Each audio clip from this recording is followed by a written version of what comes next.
అంకెల సంఖ్యని.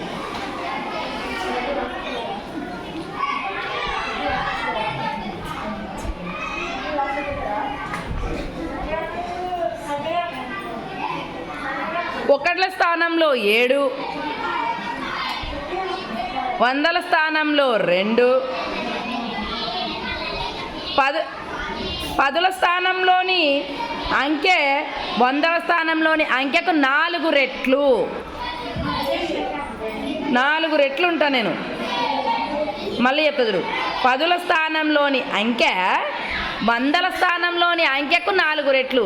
వందల స్థానంలోని అంకె ఎంత ఉంది? 4 రెట్లు.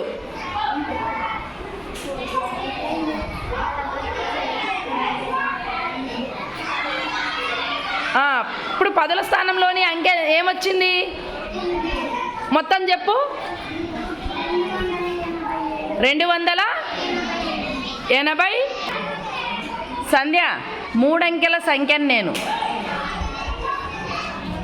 నేను 3 అంకెల సంఖ్యని.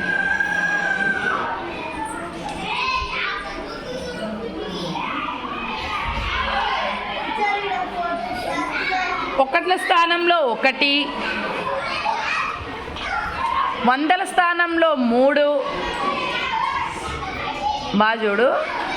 వందల స్థానంలోని అంకెకు నేను 2 రెట్లు ఉంటాను. పదుల స్థానంలోని అంకె. పదుల స్థానంలోని అంకె ఎట్లుంటుంది? వందల స్థానంలోకి 2 రెట్లు. 2 రెట్లు అంటే ఎంత వచ్చింది? 6. ఇప్పుడు ఆ పదుల స్థానంలో ఎంత రాయాలి? మరి ఆ 3 అంకెల సంఖ్య ఏది? 361. నేను 4 అంకెల సంఖ్యని. 4 అంకెల సంఖ్యని.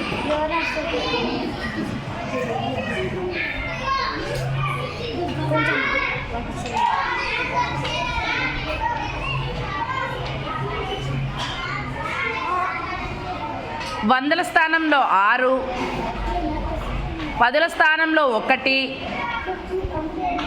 ఒకట్ల స్థానంలో 7, వేల స్థానంలో పదుల స్థానంలోని అంకెకు 5 రెట్లు.